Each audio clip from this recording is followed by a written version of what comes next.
and welcome to just another episode of Conversations with Coaches.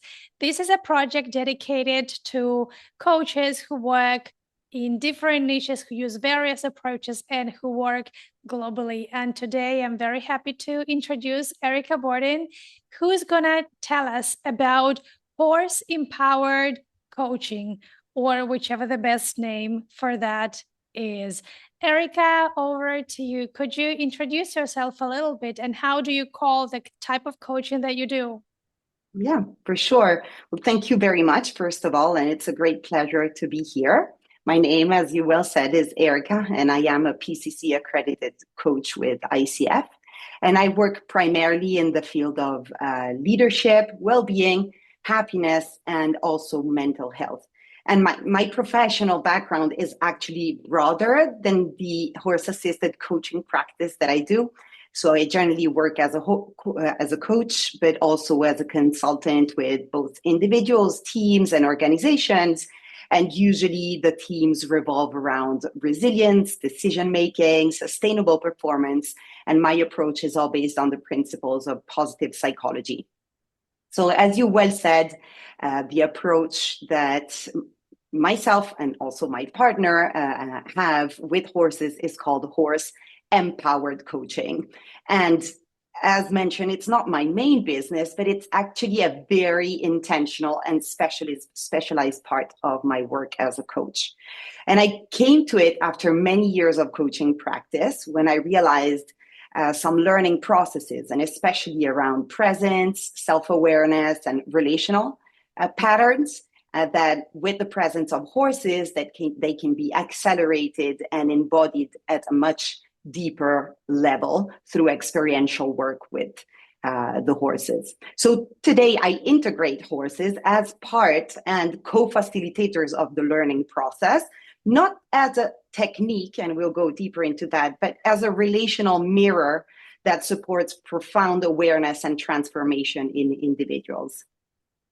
That sounds incredible. I first heard about horse-empowered coaching in 2019 or 2020. So that was around that time, when a colleague here in China mentioned it, and I got so intrigued by what type of work this is. And when I started to research, I discovered that across Europe, workshops with horses or activities with horses are used for leadership development. So what is it about horses that is so special that allows horses to be used as relational mirror?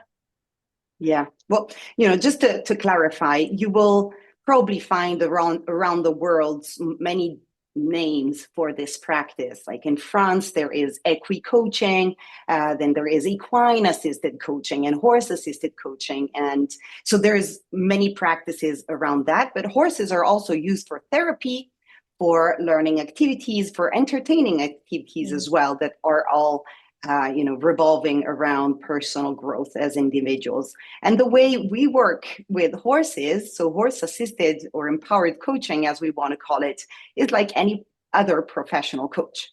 So the difference is how the awareness is actually evoked. Because horses are prey animals, and for this, they are highly sensitive to emotional states, to our body language, so all the nonverbal and paraverbal communication. They're also very sensitive to intention and coherence, congruence. So the way we feel aligned between what's going on in our logical part of the brain, but also how we convey that throughout with our communication. So they don't respond to titles or stories or strategies or the way you're dressed or you're wearing makeup or whatnot, but they respond to who you are in that specific moment. And I like to specify this because we're not every day the same, and not every moment is the same for us as human beings, but the horses are able to respond of how you're showing up with your full self in that specific moment. So what makes this mirror, thanks to the horses, incredibly powerful is their sensitivity to presence and absence. And we know presence is a huge theme for us as coaches. Emotional regulation as well. Then there's also the authenticity part.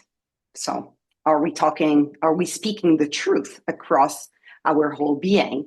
Then, of course, they also teach us about leadership styles, because this is how horses are in nature. They are in herds and they are in social groups. And they also help us understand relational boundaries, not only in the context of the herd, but also in the context of the relationships with whatever being they're coming in contact with. And one thing that's important to know is that horses have been around human beings for more than 50,000 years. And that is much more than any other animal. And, dogs have been breeded to be next to humans. And that only happened less than 10,000 years ago. So the type of relationship and bonding that horses and human beings have been developed, no matter the type of relationship they had, is the one with the longest longevity, can we call it? I mean, the horses and human has been spending so much time together. And why horses? Because you asked me, is because they offer this immediate, non-judgmental feedback, and that you don't actually need to interpret or overanalyze, because the feedback is very visible in their actual behavior. So there are other animals used in these type of practices, whether therapy or coaching, but sometimes like dogs or other animals are involved in the learning context, but don't necessarily have the same characteristics that horses have as praise and sensitive beings. And they're very unique for many specificities. First of all, is their size. So not many people are used to relate to such big animals on a daily basis. Cats and dogs and rabbits and whatnot are so much smaller. So size has a big impact in the relationship. Then, as I mentioned, and I won't stop repeating, their sensitivity, but also their social structure. And so naturally, they can activate themes when we're relating with them about leadership, trust, but also power and responsibility that one has with each other in terms of the social context. So we know that we're social animals as well. And you can find, social interactions happen everywhere, in organizations, in family, among human beings, in friendships, or whatever title we want to give it. So the fact that they embody this just as a natural characteristic of who they are as a species makes it very interesting for us. Wow, that's incredible. I really want to jump in here and go in many different directions. So let's see. I guess first thing that I'd love you to elaborate on is to provide more practical examples of how that actually works when you are with a client and with a horse or horses. It does sound very intriguing about the emotional regulation and social structure and relationship. It's hard to imagine what exactly happens. So what the coach does, how a horse responds, how a client responds. Can you provide a few examples probably to support the points? Otherwise, it's I don't know where to start thinking about this. Yeah, sure. First of all, I'd like to share some themes that work really well with coaching with horses, because not 100% of the themes that clients bring may be appropriate for a context with horses. So, for example, some very common themes might be having difficulty in setting boundaries, for example, or the fear of taking leadership, or wanting to control too much, or even the lack of confidence despite the strong competence that one think to have, or even the emotional reactivity when people are under pressure, or even trusting others. So the whole trust that is at the base of the relationships, even trusting with themselves. So for an example, because mainly I work with teams and leaders, so a leader might say, I want my team to follow me. And we hear that all the time. I want people to be engaged when I'm being the leader, or to follow me, or whatever that might be. And so in the arena, when you're working with the horse may not move at all when this request is made. And that will show that leadership is not only about the intention, but it's actually about the coherence that there is between the inner state, the body, and the clarity of what we want to convey. So, okay. yeah. If Okay, I'm so understanding you correctly, so basically during a session, you might invite a leader to ask a horse to move or follow them. And when they request something from a horse, you watch the horse's reaction or response and whether it follows or not, right? Does it sound like, the actual picture? exactly. And I might share Okay. a little video that you can share when you're Oh, that's posting. incredible.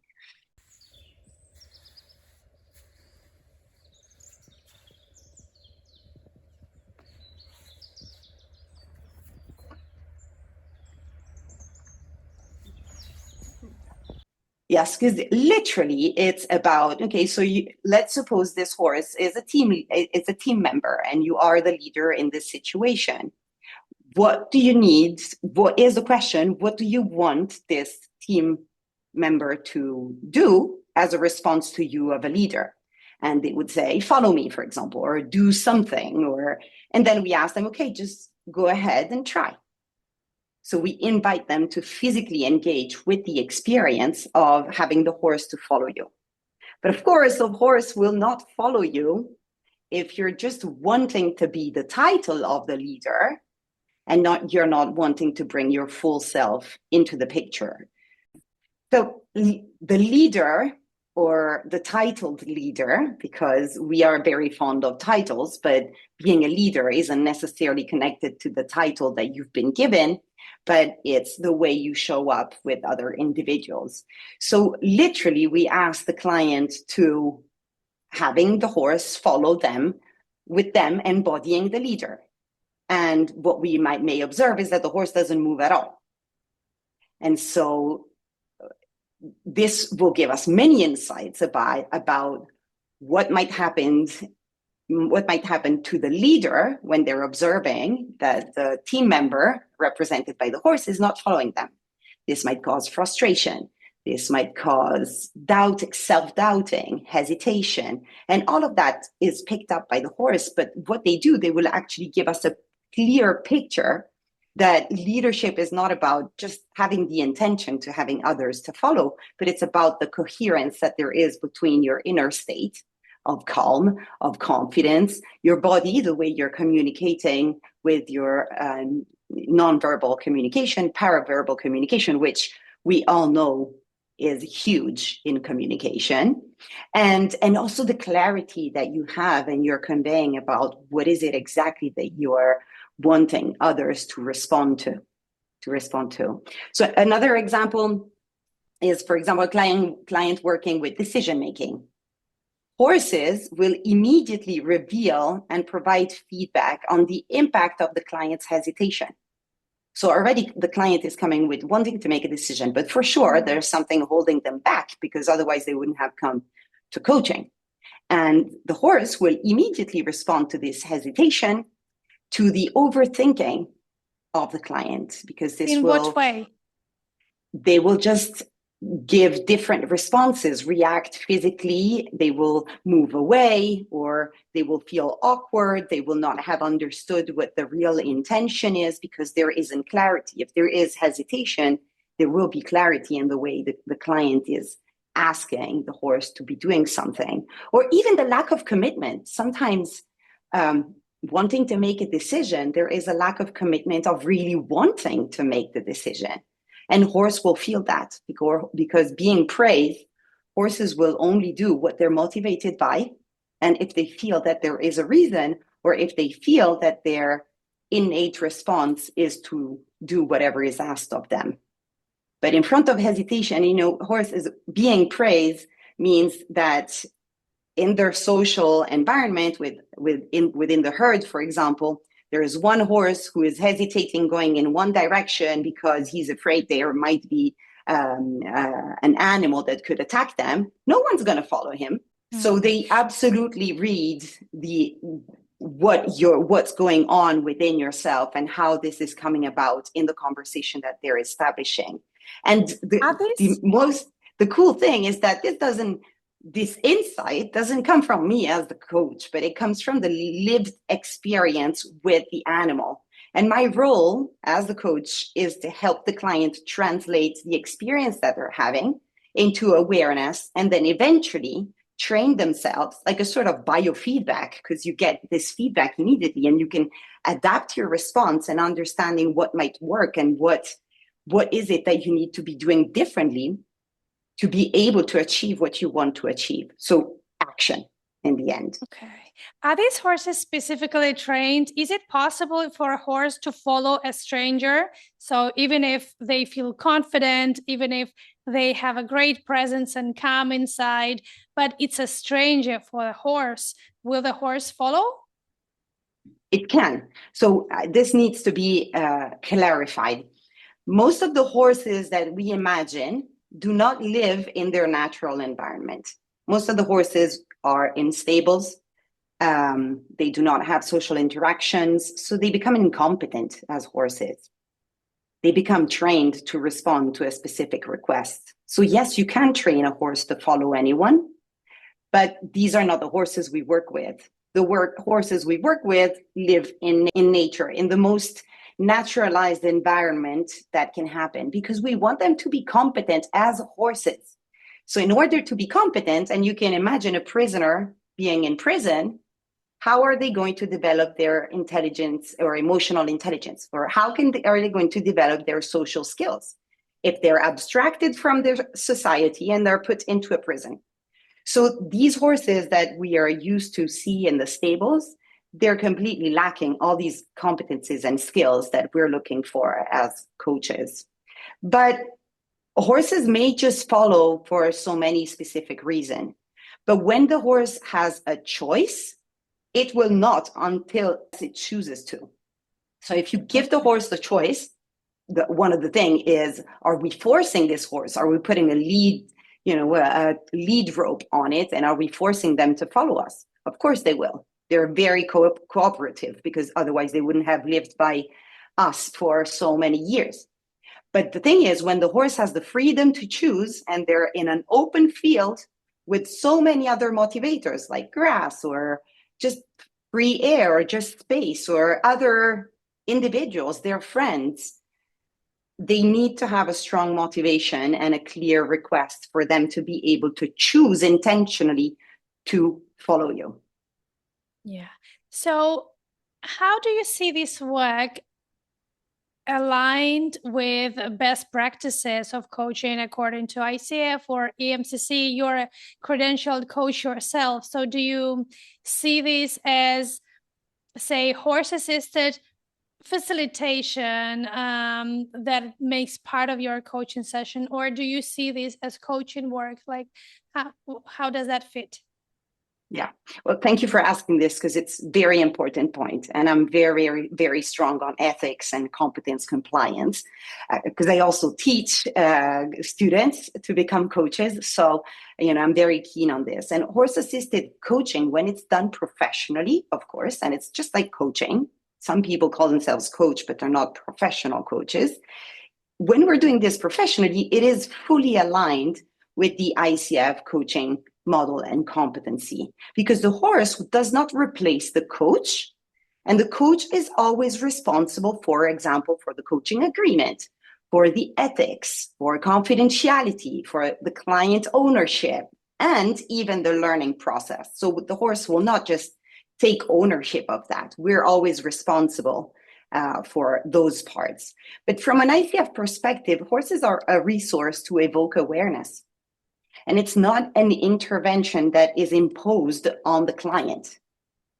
So in fact, many ICF competencies just are naturally amplified by the work with horses, such as maintaining presence or active listening or evoking awareness or cultivating trust and safety. So the key is that the coach must be very, very solid in coaching fundamentals. And without that, the presence of a horse can easily drift into facilitation or experiential learning or just a pleasant moment spent in nature with horses, but that will not maintain the coaching rigor that as coaches, and especially as credentialed and professional coaches, we want to bring to the coaching process. Yeah. So would you say sessions with horses are longer than an average session, or like how is this work organized? Well, horses don't have watches. They don't have watches. So of course they do not care if something will take longer or not, because it's not their responsibility. Okay. In fact, there are so many stories about when you have like a set amount of time with horses, usually it happens the opposite of what you're expecting the horse to be doing. Okay. So the idea here is how well you prepare the coaching agreement,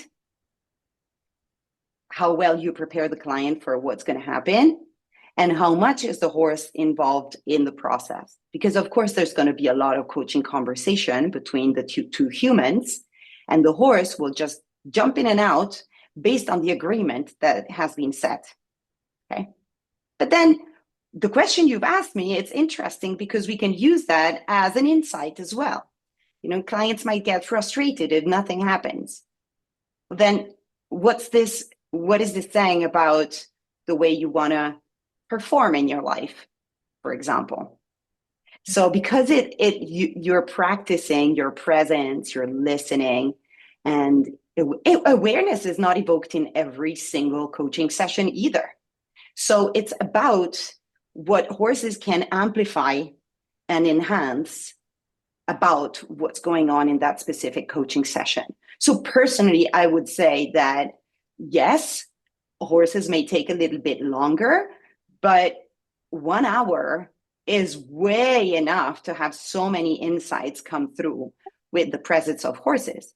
Because sometimes for us coaches, it takes a long time to do the coaching agreement. So for example, you might want to have the coaching agreement outside the session with the horse, and then come in the arena with the horse or with the horses with a specific agreement already set in place, so that we both know what we're bringing into the space with the horse. Yeah, the clearer you are, the more awareness or insights are going to come up, because horses read coherence and clarity from what you're bringing to them. So the more unclear they are, the more unclear we are as coaches, the more unclear the client has, the less is going to happen. Yeah, thank you for sharing this example. I think it's important to share what practitioners do so that those who watch this session have some flexibility about ways to approach this, and they can be as creative as they can. So in your experience, what is primary to do high quality horse assisted coaching? Is it about the coach's level of preparation and their inner capacity? Because it sounds like it does require advanced skills. It's quite a stretch. You don't to have a horse as quite an semi-controlled player in this process. Or is the contact and experience with horses primary and coaching skills are secondary? No, coaching skills, if you are a professional coach, are always primary for sure, 100%. Whatever other tools or individuals or experiences you want to include in your coaching practice, you first need to be like a professional coach who has their fundamentals. That's 100%. Okay. So you've asked a few questions in one. So one is the practicality of, what if I don't have a horse? What if, what can I do? Your coach is not a horse owner? Can they still do horse-assisted coaching? Yes. What if I'm not a horse owner? How can I do that? There is so many places that you can actually go and propose your services. I know so many people who have a horse, or even have, not stables, I don't like to call stables, but a horse place that has these criteria of bringing ethics into the relationship with the horse, where, folks can just go and say, look, I want to know if I can spend some time with your horses so that, I can improve my coaching skills and so on. And exactly this is one, when I was saying the important requirement is the strong coaching competence. Everything else can be worked around. However, of course, you need to be understanding ethics deeply, not only from a coaching perspective, but from a human-animal relationship perspective as well. Could you elaborate on this, please? Yes, as I mentioned, if you just want to do stuff with horses, you could go in a place where a horse is kept in 3 meters per 3 meters stable, and that for me is not having an ethical relationship from a human-animal perspective. Okay. For example, horses eat the entire day. But when you go in stables, horses will only eat 3 times per day. What that means is that there isn't the respect of the horse's availability of resources. So horse will be mainly motivated by the resource that it's lacking in that specific time. Okay. So I guess that having some knowledge about safety around horses, but what it means to be in a space with horses in freedom, in complete freedom, and not when they're forced, like attached to a pole, or when they're in other specific conditions. You need to be understanding what equine behaviors are at their basic. So horses giving this nonverbal signal, what might that mean? Okay. Mainly is the context, having a little bit of knowledge about horses, and the context that needs to be ethically and responsible in regards both of the human being and of the horse for their safety, but not only to make sure that the horse is able to be a horse in that moment, and that the human can be a human in that moment. So, there's many places that coaches can show up and saying, look, I would like to practice or do stuff with horses. Can I rent your horse? Can I, there's so many modalities. There's even people who don't have enough time to be doing things. Like, for example, I have 2 horses, and I would never have enough time to be investing the time that I would love to invest with both of them. And if a coach came up to me and told me, can I come and spend a couple of hours with your horse and, practice just looking at them and understanding their behavior and reading the signals and just empathizing and just building relationship with them, of course, I would be more than happy to do that. So I'm 100% confident that there's so many people out there in all the entire world who would be able to do that. So you don't need to possess a horse. Sounds reassuring. Yeah. Could you share a few client cases, maintaining confidentiality, of course, what some of your clients have achieved through working with horses? Is it normally a one-off session, or is it a series of sessions where each session in their engagement happens with horses? And what results did they actually get that they may attribute to this work? Well, I love this question because the answer is it's always it depends. Because we wouldn't have a linear answer for traditional coaching either. Okay. But and so therefore success is measured exactly as in any other coaching engagement. So what we look at is, first of all, the client's own definition of success. And we do that when we're having the discovery session or when we're having the coaching agreement. What we want to observe is the behavioral changes over time in relation to the horse, or the experiences that they're bringing in between the sessions, or in general, their sense of more awareness and their sense of having more choice. And also when we ask, what has changed since last session, the understanding that the learning that they've got from the session are taken over into their daily life and their work. So as I said, the horses just often make the outcomes of the coaching sessions more visible because clients remember the experience very vividly. So like an online based conversation with a coach, it is very difficult to remember a very specific moment because it's not so engaging. You're not engaging with all your senses. You're not engaging with your full self. You're just engaging with part of you. We don't have the smell. We don't have other sounds. We don't have the touch. We don't have so many other things that are involved with horses. So what I'd say that the things that I've picked up so often with clients is later, like month in the journey, saying, oh, I remember exactly what the horse did when I hesitated, for example. And I still use that awareness today.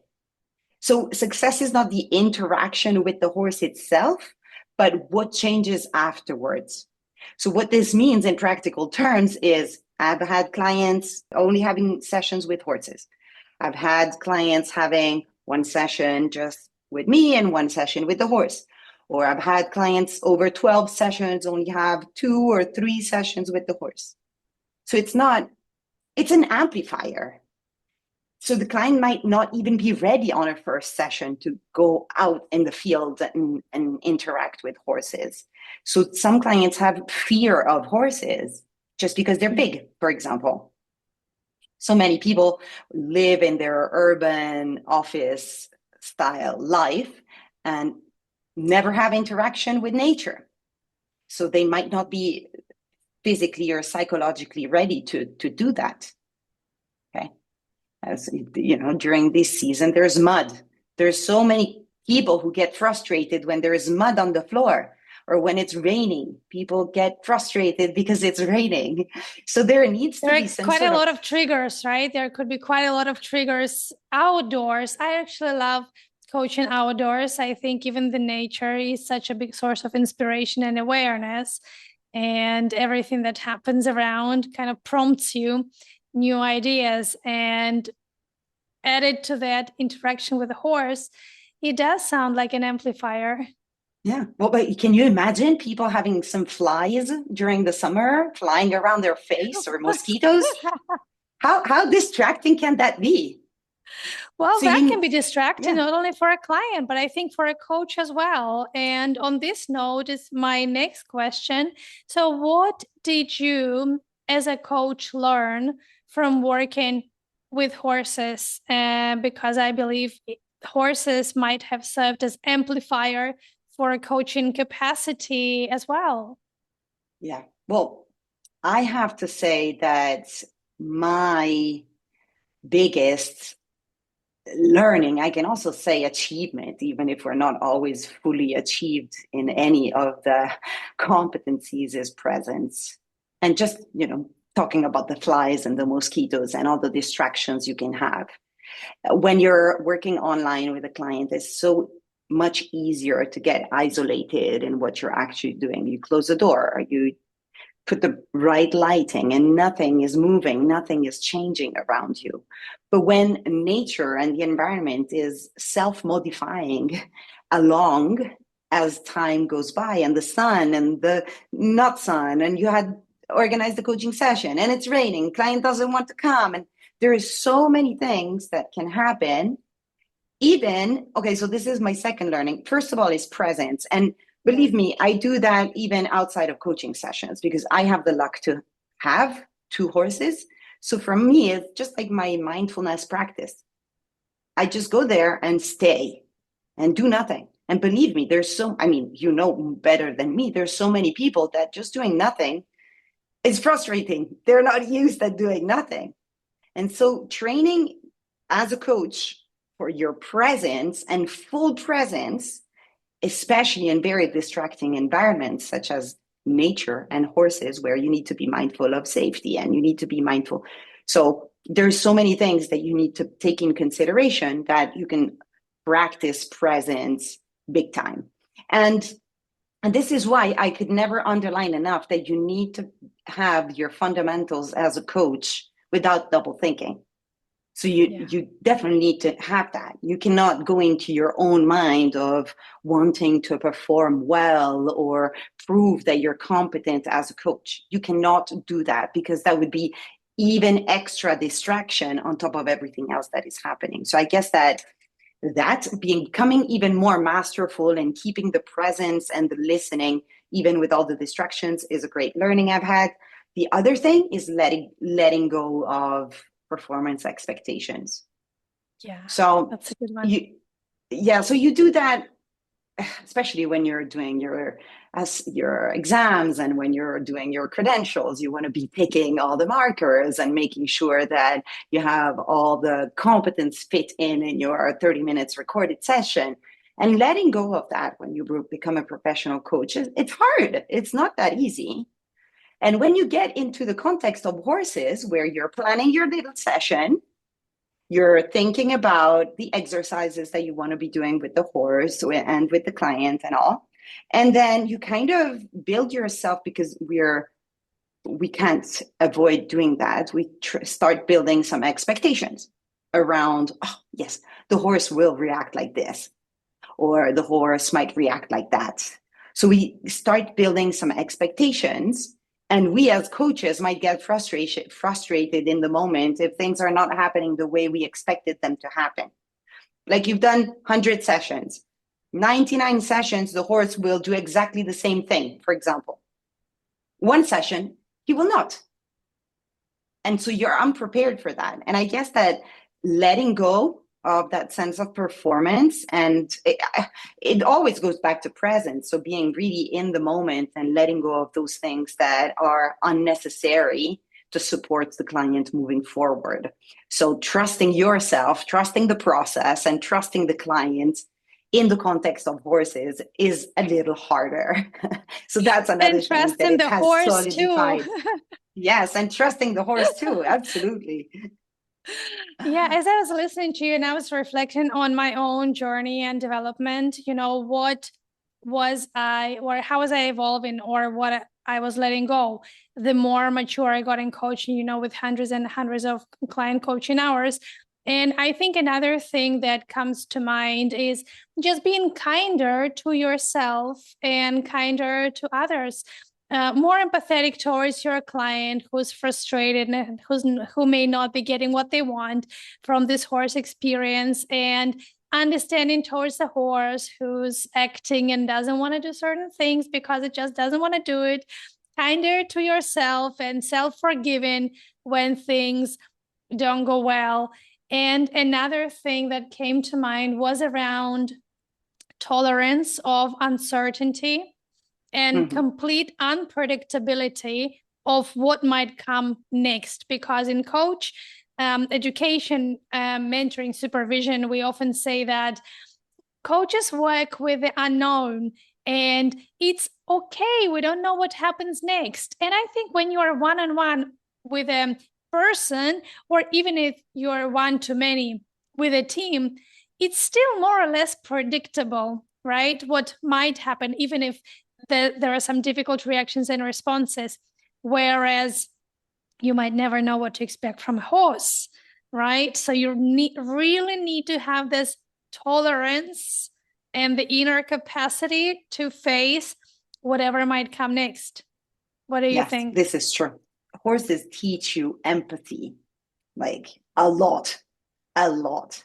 So we are social animals, but we are desocialized from, like, in many means, by many means, we're totally desocialized, and we have unlearned how to be empathetic with others. Horses need that as a living characteristic of their own. Also, like, having this learner's mindset of saying, hey, I might learn something from the horse, even if he's different from me. So there's a whole thing about also diversity and inclusion of another being a different being, but still having something that to learn. So yeah, absolutely. Letting go of expectations of performance and all of that. And for sure, and also being in the learner's mindset, of the student's mindset, where, hey, what am I bringing? Am I not only taking, what am I bringing? What's the horse bringing? What am I learning about myself, about the situation? What am I be learning about the horse as well? That's humility too, right? That's about humility, your willingness to learn from a horse. Absolutely. Yeah, absolutely. Yeah. You mentioned many times in our conversation that horses are social animals, and you also said that you work with teams. Do you also do team sessions that are horse assisted? How does that work? Honestly, I mainly work with teams. Okay. Horse together with your with horses. teams. Yes. Yeah. Okay. Teams with horses. How does so many that go? horses. Well, incredibly well. And in teams, I mean, my feeling is that in teams, it's even more powerful because it builds that humility. You realize that if there is no trust within the team, things cannot move on. And then more often than not, the thing that comes up is the lack of feedback, the lack of pure feedback, not the one that sometimes we hear people are given, but the lack of feedback and support that there is within the team. So at some point, they kind of all step back from their titles and really lean to in their being. So they kind of undress themselves from the title and the mask that they bring to their workplace or that they want to hold in front of their team members or colleagues or whatever. And so the biggest things are around trust. You absolutely need to trust. Hey, we blind them. We blindfold people and have them trusted by other team members. So we get them to do so many things where they need to put trust into the conversation, because teams, if there's no trust, there's nothing that you can build on that. There's no empowerment. There's no, sense of engagement. There needs to be trust in oneself, in one another. And then again, this culture of feedback, I believe that comes up really strongly because you have the opportunity to observe everyone outside of their comfort zone. So in a setting where they're not competent, and so where they need to show up as their true self.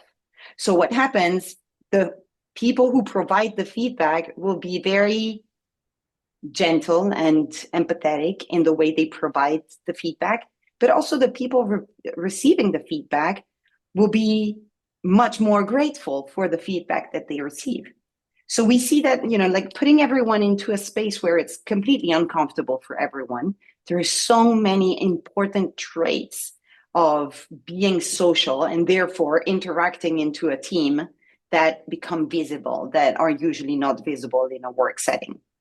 So honestly, I prefer working with teams. I feel that it becomes so powerful. So powerful. It is. As a team coach myself, I can relate to this. Do team members engage with horses in turn, or how do they engage with horses during team sessions?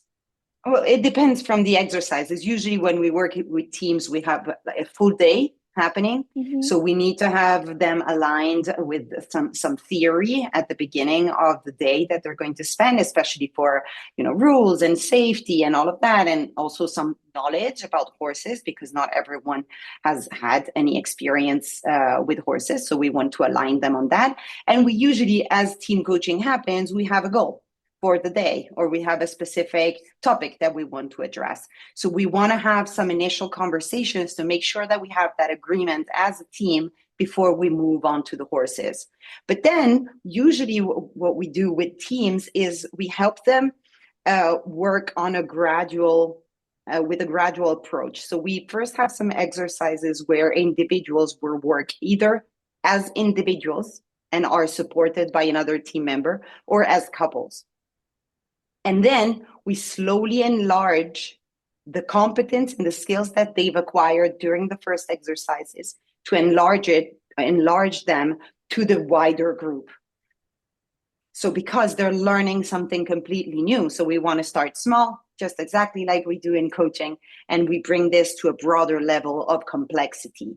So first we start with self-awareness, other people's awareness when you're observing, and then triads, and then we bring this to a wider experience. And usually the last exercise is everyone doing one focused exercise with every horse, with all the horses that we're involving for that day.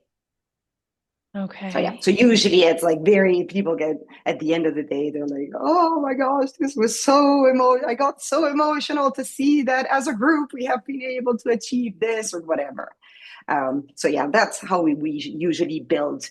So with a team, of course, because there is a lot of complexity and then there's some logistics around this. You need to have a team, taking some time out of work and having spent it in a different location. So they usually like to do it like in one vertical full day instead of having multiple sessions. So it's organized in a different way. Yeah, now that makes sense. So apart from solid coaching skills, are there any other skills or competencies coaches need to learn if they want to work with horses? Maturity, I would say. Mm-hmm. So I guess that being mature in general, whatever that might mean and what level that it might be for every single individual, is very important, because the power of working with horses is very subtle. So there needs to be some maturity in self-awareness and inner work. And I'm talking for the coaches, of course, because clients, you don't know where they are. Okay. Yeah. And you need to be wanting to put yourself out there. You want to be put in a situation where you might be wrong. So you need to have that willingness and maturity to be, discussed by a horse in the end. And it's not easy, because we want to feel competent, but you really need to be able to go in that space of discomfort and being okay with being challenged by a horse, even if it's from only a presence perspective. So that's for sure. Yeah. Sounds like a great stretch, for coaches who like to enhance their skills. Yeah. There's also one thing that I'd love to share with folks, is that I always invite people to be honest about their motivation of why they want to be having relationships with horses in their coaching practice. Because if the goal is to be different and do something that is cool or more remarkable, it will not sustain the coaching work. So if the goal is horses will serve, even if I don't like to use the word serve, but are supporting the learning journey and the awareness at a deeper level, then coaches can be extraordinary partners. But, motivation for doing this needs to be very pure, very honest, and very authentic. Otherwise, it will just not work. And horses just like in any other coaching niche, right? Because coaching is set, if you do coaching well, if you work relationally, if you engage your emotions, your whole self, it's such an energy consuming work, right? Mm-hmm. If your motivation is superficial, then it's not going to last. It's hard to make it sustainable and not to have a burnout. Yeah, sure. However, there is one thing that I love to also remind everyone, that coaching competence serves any relationship in the world, even with your kids or with your husband or with your parents or with the neighbor. So I guess that everyone should become more competent in terms of having coaching like conversations. However, it is very different when you want to be a professional coach. So again, the motivation comes into play. You can learn coaching skills and become competent in coaching conversations. This will not make you a professional. And it's the same with horses. So horses, that makes total sense. Because horse-empowered coaching is not about horses. It's really about having presence, responsibility, relationship. And horses will just help make those qualities impossible to ignore. That sounds amazing. I really like this as a kind of the final statement, final strong statement in our conversation. Time just flies, and I see that we've been talking for nearly an hour, and I could stay in this conversation for a couple of more hours for sure, listening to stories about your work and what you do. We are going to be wrapping up. Is there anything else that you'd love to share, Erica? Maybe we missed something that was important for you to mention. Yes, one thing. If folks who are listening are interested in stretching their practice with horses, I strongly, strongly recommend to make deep research about who you're being trained by in doing this. So one thing that I've mentioned is horses held in stables. If the school or the training course that you find keeps horses in stable is a super huge red flag for not choosing it. And I'm sorry, some people might get pissed off on this, but it's because I'm so fond of ethics among human beings. I'm also fond of ethics with a relationship with horses. So horses need to have the chance to behave as horses and have all the resources, natural resources available for them. So make sure that when you're choosing a school or a course that you're looking for those red flags or those items. And of course, if they are accredited with ICF, it's even better because it means that they're very fond of ethics in itself. And also, it's, we're talking the same language. So just be very, very mindful. Don't just go with the first trainer, equestrian expert who will say, yes, come here and I will train you to become a coach with horse. Because horse will always offer magic, always. Even if they're not in the right conditions, they will also always offer magical moments for you who's interacting with them. But this doesn't mean that the school is suitable for you to be learning how to include this in your practice. So just one important thing. Yeah. Thank you. That's important indeed. And for those who are watching, please find links to all Erica's services and contacts in the episode description, and feel free to reach out to her if you want to engage in programs, explore coaching with horses, or have a workshop for yourself, or have coaching for yourself, or a workshop for your team.